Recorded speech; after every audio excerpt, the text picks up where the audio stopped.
Day 15, Mind and Body Renewal with Take Back the Table. Today we delve into controlling our anxiety.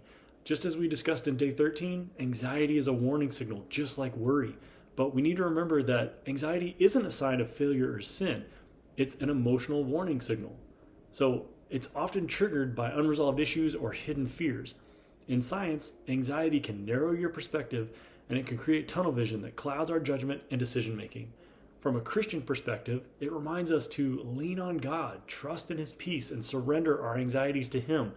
Remember Philippians chapter 4, verse 6 through 7? Wait, you haven't started memorizing verses yet? It's time to start. But don't worry, I put it in the notes below. So take a look at that verse. Understanding anxiety in light of your digestive disease. For those of us dealing with digestive issues, anxiety can be even more impactful. Stress and unresolved emotions trigger worsened gut health by influencing the balance of hormones and digestive enzymes. Science shows that anxiety triggers the body's fight or flight response, redirecting energy away from digestion, worsening symptoms like IBS, UC, or Crohn's. However, the good news is that anxiety can be used as a tool for healing as well. By addressing the root causes of your anxiety, you can overcome those past traumas, emotions, or toxic thoughts, and you can bring about physical healing yourself. We all need to face these issues head on if we're going to see restoration with both our mind and our bodies. Our centering exercise for today, a heart of thankfulness. This is one of my favorite exercises. I do it every morning. It's to begin the day with a grateful and thankful heart. It's simple, it's straightforward, you can do it anywhere, and it really does work. The Bible tells us to give thanks in all circumstances, 1 Thessalonians 5:18. So what are 5 things in your life that you wouldn't normally think to be thankful for? Here's some examples. Breath, water, buttons on your pants, gravity, utensils, coffee cups, little things. And then sit there and think what life would actually be like if those didn't exist. It'll bring you back to a state of gratefulness and thankfulness for little things. Even just gravity. Can you imagine just not having it and floating away? God, there's some great things to be thankful for. So now, take a moment, sit and think about 5 things in your day that go unnoticed, and write them down, and then concentrate on those throughout the day, giving thanks for them. It really will change your mindset. So take a moment and do that, and then smile and move forward.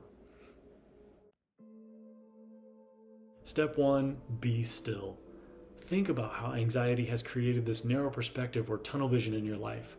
For those of us with digestive diseases, this may be a heightened awareness of how stress affects our symptoms.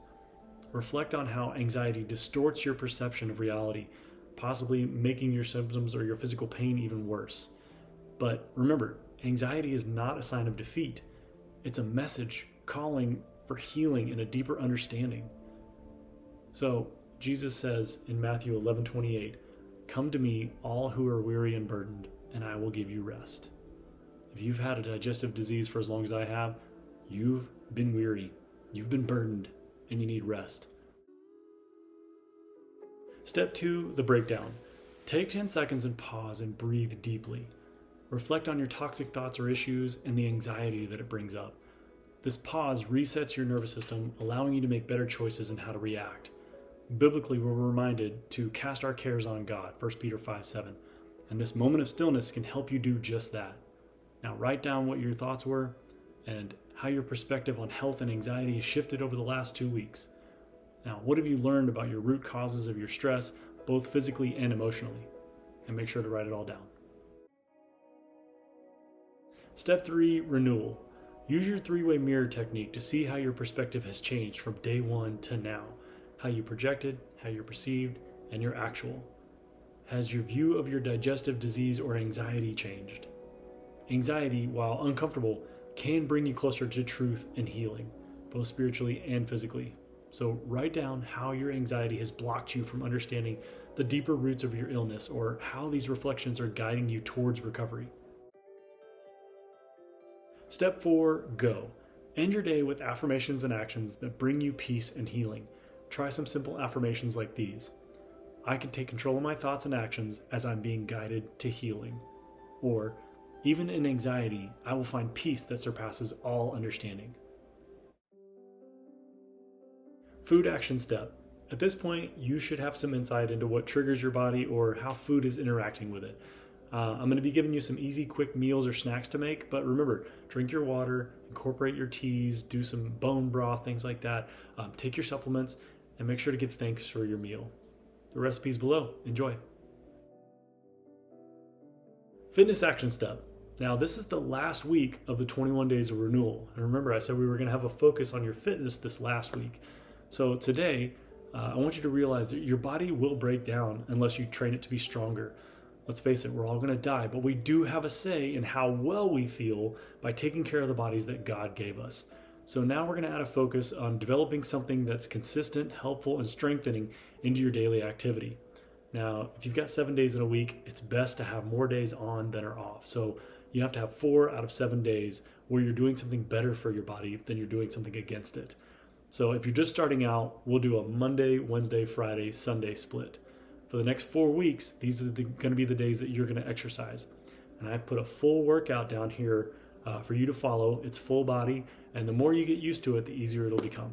So check it out. Let me know what you think, and good luck on everything.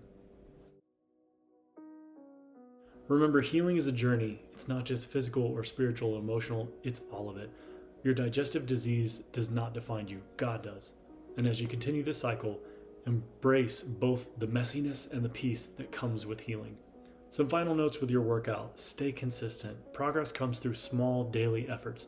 Listen to your body. Modify movements if you need to. Hydrate and get nutrition. They both matter. So support your workouts with gut healing foods. And then invite God into your fitness journey. Strength comes from Him, not just from our muscles. So once your body becomes adapted to the routine, it usually takes about 4 to 8 weeks of consistent working out, then you can change it up. And if you are somebody that works out consistently and you really want to dial into that and get to the next level, well, then you can check out my friend Brett Kahanowicz at his fitness company. It's called Forged Performance Institute. I've put his email in the notes below, so check him out. And I'll see you guys in day 16.